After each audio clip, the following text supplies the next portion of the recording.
Yeah, I'll react to that, sure.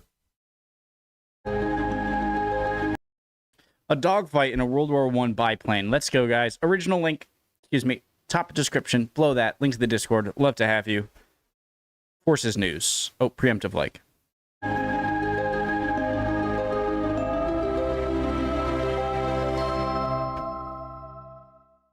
Peter Jackson? Whoa, what? Film director Peter Jackson is fascinated by World War I. The man who made They Shall Not Grow Old has the largest collection of World War I planes on the planet. The great thing for me, not all of the planes are single-seaters. Am I your co-pilot? Yep. Greg, one of the pilots, offered to give me the chance to experience a bit of time travelling myself in a BE-2. Sadly for me, not everyone can carry off the flying jacket look.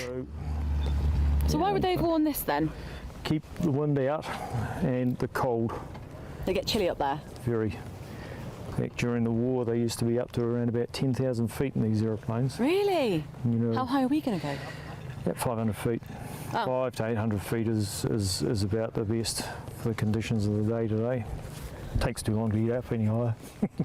These ones were built in about 1914, 1915. They built about 3,500 of them. And they're probably one of their best all-round bomber reconnaissance type airplanes. And what, do we have to look out for anything today? Possibly. We might get visited by a German airplane. So I'll give you a heads up. Heads up, and You I'll can see him coming through. see him off Yeah. with a stern look. Well, you will. Is there an extra wing at the bottom of the axle, on the axle of the wheels? Give you a heads up. Heads up, and You I'll can see him coming through. see him off Yeah. with a stern look. Well, you will. Blimey, okay. Well, let's fly. Let's go. Oh, this is so exciting, isn't it? Yeah. So you're up in the front seat. So grab hand there. Yep. Right foot onto there. Okay. Lift yourself up. Put your left foot onto there. So how rare is it that this is an original World War I plane? Very rare. There's not a huge amount of original aircraft left. There's a bit of contortion there, isn't there? That's it. God, Go I'm on. breaking the plane. No, you'll be Why fine. can't I get in? I spelled that out, Greg, didn't I? We're just going to let this thing warm up, just like the other aeroplanes, so we'll give it a few more minutes. Okay, so the chocks are away. Time for us to go somewhere. Is there any pilot language I should use? Nah, No? just don't scream, that's all.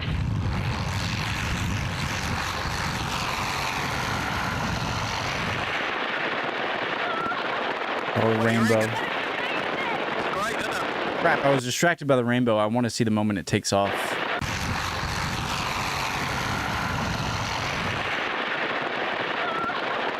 What do you reckon? It's great, isn't it? Absolutely incredible. I can't believe I'm flying in a plane 100 years, over 100 years old. Here comes a German, going in for a attack. When you're in the trenches or flying over the trenches, this is definitely what you didn't want to see. I'm afraid we've just been shot to Oh my pieces. god, I thought they were joking. What you didn't want to see. I'm afraid we've just been shot to pieces. Look at that. Oh my god! Wow. Pretty cool, isn't it? Look, there he goes. Guys, they're kind of comical how they fly, but also it kind of makes them it seem more badass, even though it's so because is that they're so early. The plane was invented a decade before World War I, right? And just the fact that it's the first war, I believe, where there's an air force at all, and just oh, it's so cool. It's cooler to me than a modern aircraft. Oh my god! Wow. Pretty cool, isn't it? Look, there he goes. Oh, would be dead, wouldn't we? That's it. Well, pretty close to it, so I'll be desperately trying to get out of his way. Look at him. Wow! Oh my god! Incredible! Is that cool or what? Look, here he comes. Come back for another shot. We would so be gone. Yeah. Yeah, we will be. There's not much I can do. Absolutely amazing.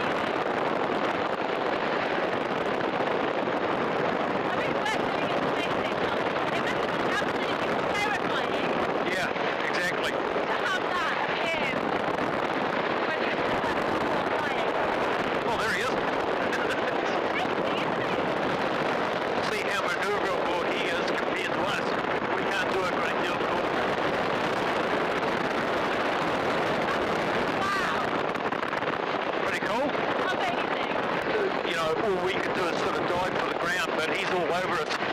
So there's no coming back. Here he comes. He's so maneuverable.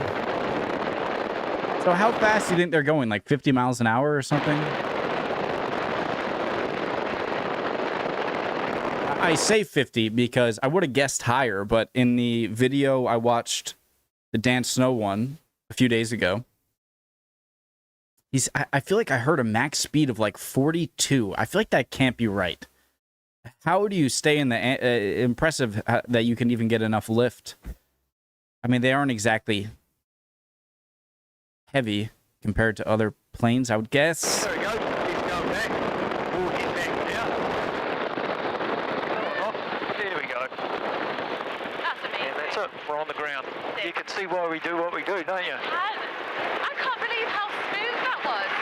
Yeah. It must have been, you must have been such like a cool person in the army, you know, fellow army guys, just again, because it's so new and that like, oh, you're a pilot. I'm not sure how it was, but I would imagine that they would be pretty popular in the army community among soldiers. Just asking what it's like. Stop the engine. Oh, it was amazing. I think I've said amazing so many times. I should invent another word just for today. Dang it, did I? Can't believe how... That's it. I didn't even see the landing. There we go. He's going back. Oh, he's back now. Oh, there we go. That's amazing. And that's it. We're on the ground. You can see why we do what we do, don't you? I can't believe how smooth that was. Yeah. Okay, so we'll just stop the engine. Like, it seems like a kite with an engine on it. Like, that's what they look like in the air. They look like they're just like flying like kites, and but they can go. That's Oh, it was amazing. I think I've bad said amazing so many vocabulary. times. I should invent another word just for today. Right. Thank you so much. Oh, thanks for coming along. Thank you. Absolutely wonderful.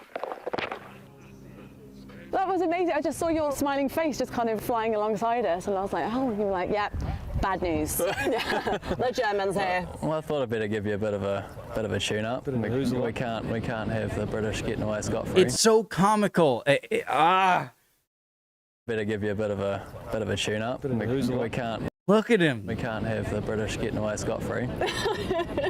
What did it feel like? Because you were kind of flying underneath. It was almost like you're doing acrobatics in the air above. So the triplane, as you saw, has got a lot more performance than the I mean, a quad plane. You have the thing. So, I can use that to my advantage. I gotta stop talking. A Just lot more performance than the BE2, so I can use that to my advantage to make sure you saw you got a gun up there. Imagine if you're sitting up there trying to shoot me down. We would have been gone, wouldn't we? Oh, you would have been totally dead. Yeah. So if you're shooting on a plane like that, the bullet is already leaving the nozzle at your plane speed, right? So would you really have to aim that far in front of another plane when, like, when you're on the ground in an anti-aircraft gun, right? You want to shoot a little bit ahead of where you would shoot if it was like an instant laser gun, right? But in an airplane, if you're hitting a ground target, do you kind of want to shoot behind them? And if you're hitting an air target, do you want to just shoot straight on? You can see the triplane's really compact and small, so it's naturally unstable, so you can really throw it around. You ask previous pilots that have the experience that have flown them, they pass that information on to you, so you go pre-prepared before you fly them. Maybe we'll fly later. Maybe you'll be the one we're chasing. Oh, give it a go.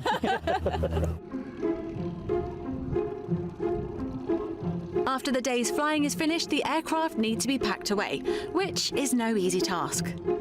So this is one of the hangars where you store some of the World War I planes. It looks like quite a tricky job being able to fit them all in. It is. It's quite an art in itself, and to walk your way through these, you've got to be careful that you don't hit a wingtip or your head on a propeller.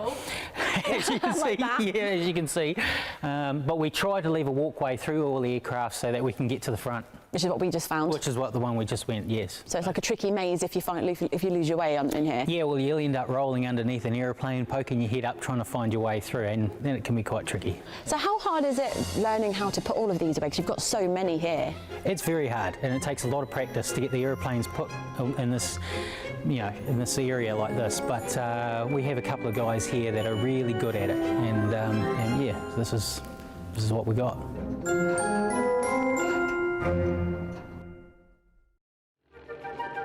Next time, how do you learn to fly a 100-year-old plane when there's no one left alive to teach you? I find out how pilots are trained to fly Peter Jackson's World War I aircraft. How did they learn to drive when they were the first pilots, Fly Peter Jackson's World War I aircraft. We've now assembled a very fine collection of experienced pilots, but they're all modern pilots, so we have had to take each of these pilots back to the beginning, literally the beginnings of aviation. They should make a Top Gun movie, but back in World War I times. Hollywood, I want payment for that. That'd be awesome, okay? Or World War II, but I think World War I would be even cooler, in my opinion. Just because it's such a it's such a new thing, and the fact like the Top Gun guys, they're so cool, they're in fighter jets. It'd be even cooler if it was a brand new thing in warfare, aviation, or just in the world. And it's got to be just so much more interesting to the soldier that's not a pilot. That'd be like whoa, what? I feel like you'd be even more of a superstar than at any other time. That's just what I would imagine. Maybe not. Also, I am surprised, especially with the German plane, how all of the maneuvers doesn't rip the plane apart from just the force of the air on the wings, because it looks so well, not very strong. I don't know anything. It's just my first thoughts. But clearly they know what they're doing, and they know way more about the plane and the structure and what it can do than I do. Really interesting. I hope you guys are all doing well. I'd appreciate any and all comments, and I'll see you next time. Bye, guys.